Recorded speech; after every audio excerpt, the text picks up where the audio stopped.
Hi everyone. तो आज है डे 6। सो आज मैं लास्ट वीडियोस में बता रहा था कि what I was doing previously. तो मैंने क्या किया है, कंप्यूटर एनालिसिस किया, कस्टमर एवेटार क्रिएट किया है और आज से मैं काम करना शुरू कर दिया हूँ लैंडिंग पेज की कॉपी राइटिंग पर। तो मैंने अब क्या किया है कि मैं कल बताऊंगा कि फुल फ्लेज अगर आप एआई को यूज़ करते हुए एक लैंडिंग पेज की कॉपी राइटिंग कैसे करते हैं। पर आज का video will be more about कि कॉपी राइटिंग में कैसे कर रहा हूँ and what is it I am leveraging to write the right copy, not copy. तो लेट्स से कि आप अगर कोई बिजनेस में कॉपी राइटिंग कर रहे हो तो आप बेसिकली, मैंने जैसे क्वेश्चन बताए थे, आई थिंक डे 2 या डे 3 में मैंने क्वेश्चन बताए थे आप कस्टमर एवाटार बिल्ड करने के लिए। तो आप कस्टमर एवाटार के मैंने जो सारे क्वेश्चंस की लिस्ट बताई थी वो सारे मैंने पहले फिल किए बेस्ड ऑन मैंने जो कंप्यूटर एनालिसिस किया। अब वो क्वेश्चंस को मैंने स्टडी किया और मैंने कॉमनैलिटीज़ देखे कि क्या है ऐसी चीज़ जो सारे लोग, सारे कॉम्पिटिटर्स डिस्कस कर रहे हैं। तो मेजरली मुझे पॉइंट्स क्या निकल के आए, ये दिखा है कि वो लोग क्वालिटी पे बात कर रहे हैं, टाइम ऑफ डिलीवरी पे बात कर रहे हैं, और क्या है, और काफ़ी ऐसी चीज़ें हैं, छोटी छोटी चीज़ें हैं, quality, time of delivery, customisation, इस टाइप के फीचर्स या इस टाइप के बेनिफिट्स वो ऑफ़र कर रहे हैं कस्टमर को। तो मैंने देखा कि सारे कंपटीशन यही बात कर रहे हैं, इसका मतलब this is what the customer needs, ये मैंने समझ लिया है। और फिर मैंने देखा कि क्या पेन पॉइंट्स है जिसे वो ट्रिगर कर रहा है। तो पेन पॉइंट्स में मैंने देखा है कि आप, तो ये मैं बताता हूँ, मैं आपको पहले बताता हूँ कि मैंने पेन पॉइंट्स में क्या देखा है, then I will show you the correlation between why I am saying this features and pain points वाली बात। पेन पॉइंट्स है ट्रस्ट, पेन पॉइंट था दिखा मुझे डिलीवरी टाइम, पेन पॉइंट दिखा मुझे जो एंड प्रोडक्ट के ऊपर लोगोस बन के आ रहे हैं, जो उसका एंड प्रोडक्ट का जो रिजल्ट निकल के आ रहा है वो ज़्यादा एक्यूरेट नहीं है, मतलब 19-20 का फ़र्क है, उनके कस्टमर्स की एक्सपेक्टेशन एक हो रही है और ये लोग नहीं दे पा रहे हैं वो चीज़। मैंने जो कंपनी, जो मेरे कॉम्पिटिटर्स है, they are not able to fulfil the requirement exactly. तो ये मुझे कहाँ से मिला, ये मुझे फेसबुक एड लाइब्रेरी से मिला, ये मुझे गूगल से मिला, ये मैंने जस्ट डायल पे इंडिया मार्ट कंपटीशन को देखा, गूगल माई बिजनेस पे रिव्यूज़ पढ़े, वहाँ से ये सारा मैंने डेटा कलेक्ट किया। अब आप सोच रहे हो कि यार ये फीचर्स और की बात तो समझ में आ रही है, पेन पॉइंट्स की बात क्यों की है। क्योंकि हम जब कॉपी राइटिंग करते हैं तो हमें पता होना चाहिए कि हमारा जो सामने वाला बंदा है वो क्या तकलीफ से गुजरा है, ताकि हम एक रिलेटिबिलिटी क्रिएट कर सकते हैं। क्योंकि मैं बी टू बी बिज़नेस के लिए काम कर रहा हूँ, मुझे ये पता है कि जो लोग मुझसे काम करने वाले हैं वो ऑलरेडी किसी और कंपनीज के साथ ऑलरेडी काम कर चुके हैं। तो मुझे ये जानना ज़रूरी है कि वो क्या रीज़न है जिसकी वजह से वो पहले वाले कंपनीज को छोड़कर अपने सप्लायर को शिफ्ट कर रहे हैं मेरे कस्टमर तक, माने मेरा जो क्लाइंट है, या मैं भी रेफ़र करूँगा मेरे बिज़नेस के लिए। तो वो कॉम्पिटिटर का बिज़नेस छोड़ के मेरे बिज़नेस की तरफ क्यों मूव हो रहा है, वो मुझे जानना ज़रूरी है। क्यों? ताकि मैं बता सकूँ कि मैं जानता हूँ आप लोग ने ये प्रॉब्लम फेस किया है, but we will make sure that does not happen. तो कस्टमर की रिलेटेबिलिटी बढ़ जाएगी यार। ये लोग एक बहुत प्रोफेशनल कंपनी है, they know exactly what I have been through and they will help me achieve my dream outcome. Dream outcome usually be to be scenarios में कुछ अलग होता है, बी टू सी सिनेरियोज में अलग होता है। जैसे कि मैं जिस कंपनी काम कर रहा हूँ वो कुछ ऐसे माइंडसेट चेंज नहीं कर रहा है कस्टमर को, कस्टमर का माइंडसेट या कस्टमर की वेलबींग के लिए नहीं कर रहा है। It's something that is add on to the branding of the company.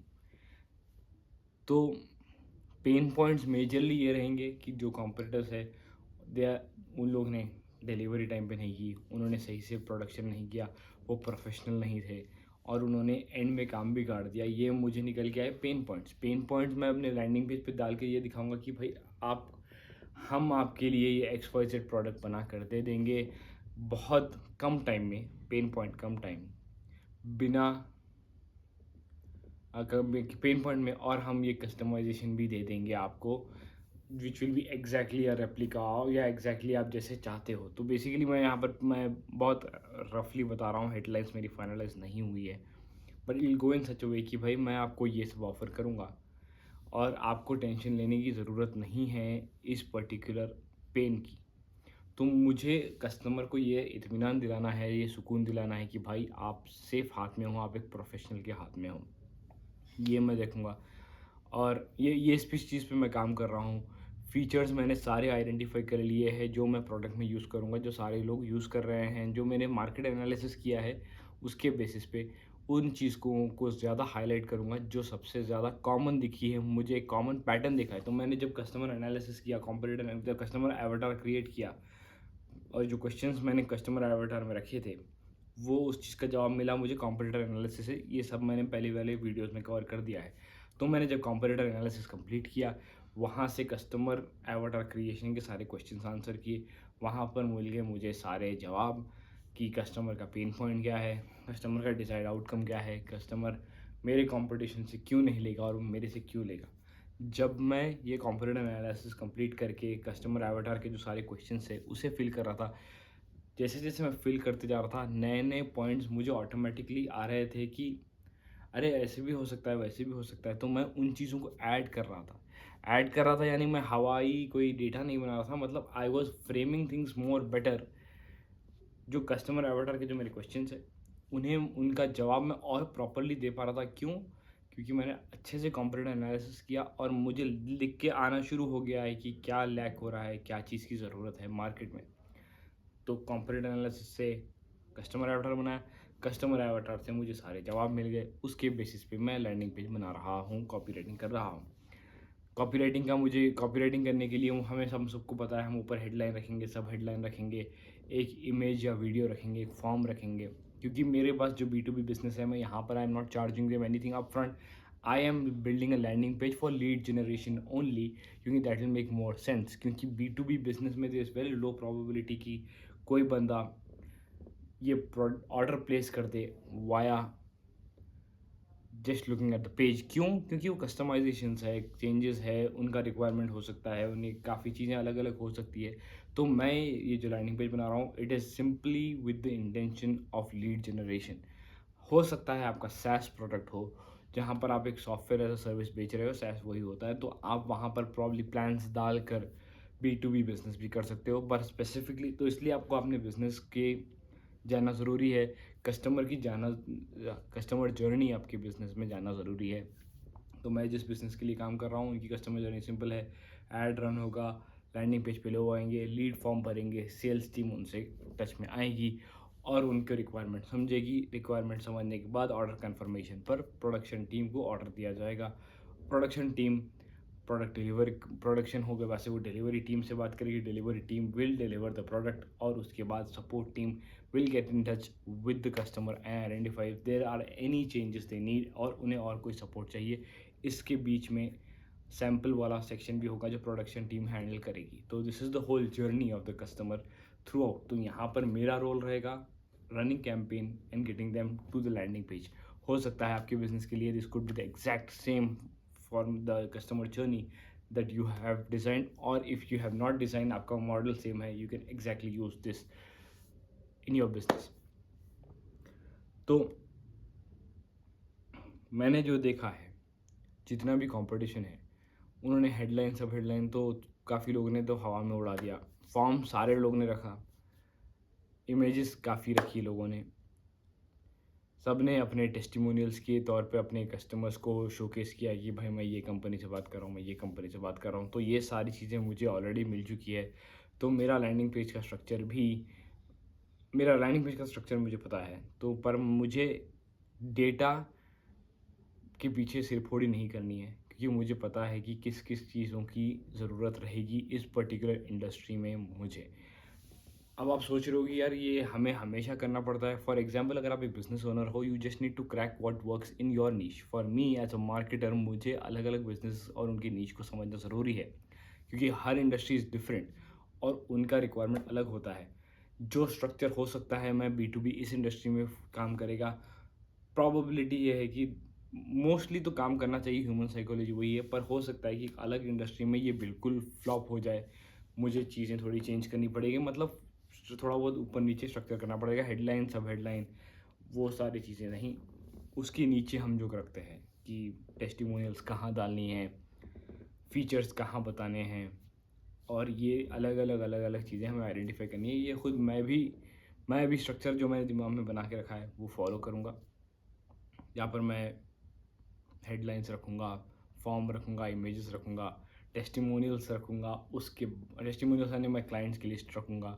Then I will show the product benefits and more about the product, different types of products, and also you can say about the company, obviously company के बारे में, and then probably location. This is the structure which I am going to be following for this particular company. और CTA buttons multiple जगह पे रहेंगे form भरने के लिए। एक तो फॉर्म के नीचे ही रहेगा और थोड़ा रहेगा टेस्टिमोनियल्स और फीचर्स के नीचे। फीचर के नीचे रहेगा ताकि कोई भी बंदा जब फीचर्स पढ़ ले और कन्विंस हो जाए हाँ भाई ये कंपनी मेरे लिए सही है, तो फीचर्स के नीचे वाला CTA क्लिक करेगा और डायरेक्ट फॉर्म की तरफ जाएगा। हमें हमारे लैंडिंग पेज पे मल्टीपल CTAs रखना ज़रूरी है। क्यों? हम कुछ लोग सबसे बड़ी प्रॉब्लम क्या करते हैं, वो एक ऊपर एक CTA डाल के छोड़ देते हैं, या कुछ लोग पेज के सबसे नीचे रखते हैं। यार नीचे तो पब्लिक जाती नहीं है। अगर आप कभी कोई ऐप डालते हो जिसमें आप हीट मैप एनालिसिस करते हो, देन यू विल अंडरस्टैंड कि अगर सारे लोग अगर आपके ऐड से आपके लैंडिंग पेज पे आएंगे, टॉप सेक्शन पे 100% ऑफ द ऑडियंस रहेगी। जैसे जैसे आपका स्क्रॉल नीचे जाता रहेगा, 80 90 80 70 60 50 20, वैसे वैसे मतलब आपका हीट मैप क्या बता रहा है कि यहाँ तक 100 लोग हेडलाइंस पे आ रहे हैं और हीरो सेक्शन पे आ रहे हैं, जो इनिशियल सेक्शन है, जहाँ पर मेरे क्लाइंट का होगा हेडलाइन, सब हेडलाइन, इमेज एंड फॉर्म। आपके बिजनेस में मोस्ट प्रॉब्ली वो होना चाहिए इमेज की जहाँ पे वीडियो हो सकता है। वहाँ तक तो 100% सारे लोग आएंगे। उसके नीचे जैसे जैसे जाते रहोगे आप, लोग बाउंस बैक करते नहीं। कुछ लोग फॉर्म भर के निकल जाएंगे, कुछ लोग थोड़ा पढ़ेंगे निकल जाएंगे, नीचे लाके CTA पे क्लिक करके फॉर्म भर के निकल जाएंगे, कुछ लोग इग्नोर करके निकल जाएंगे। वैसे होगा अगर आप CTA सबसे नीचे रखते हो तो 100 में से 10 15 या 20 या मैक्सिमम 25 लोग, 25% off the people will come completely down. तो you should never have one single CTA। मैंने जो कंपैरेटिव एनालिसिस किया वहाँ पर कुछ लोग को देखा है कि उन्होंने एक CTA रखा है, वो भी कहीं छुपा के रखा है कि कोई बंदा उन्हें ढूंढ ही ना पाए। तो ऐसे मत करिए, मल्टीपल CTA रखिए। CTA जिसे नहीं पता है, कॉल टू एक्शन होता है, यानी अगर आप फॉर्म भर रहे हो तो सबमिट बटन को आप कह सकते हो कॉल टू एक्शन है। आप किसी को बोल रहे हो कि फिल इन द डिटेल्स, वो एक कॉल टू एक्शन है। बेसिकली आप कस्टमर को कॉल कर रहे हो एक एक्शन लेने के लिए। ये मैंने समझा है किसी लेमैन के लिए। हो सकता है आप थोड़े एडवांस हो and you don't need these things. तो ये रहने वाला है मेरा स्ट्रक्चर लैंडिंग पेज की, जिसके ऊपर मैं काम कर रहा हूँ। और मैं मेजर लेवरेज करूँगा AI के लिए। AI यूज़ करते हुए AI से मैं आइडियाज़ लूँगा। मैं कल आपको वीडियो में बताऊँगा कि how I am leveraging AI and how you can do the same, ताकि आपका काम आसान हो जाए। Not everyone begins with a big budget to have a copywriter, have a content writer, have someone to build a landing page. अगर if you are running on a tight budget, at least you can get started. आप कुछ sales लाना शुरू कर सकते हो अपने AI को लेवरेज करते हुए अपने लैंडिंग पेज बनाने के लिए। और you can definitely hire someone who can do it for less, और someone who you might know, जो उसको पता है कॉपी राइटिंग के बारे में, ये जो लैंडिंग पेज बनाता है, उससे गेट इन टच करके भी आप बना सकते हो। हाउएवर यू फील कन्वीनियंट, आपका business, your choice, you are the boss, you call the shots. So this is pretty much it for today's video. आप लोग कुछ क्वेश्चंस है, आप लोग कोई टॉपिक्स पे चाह रहे हो कि मैं थोड़ा एक्सपैंड करूँ, do let me know. See you guys in the next one, bye bye.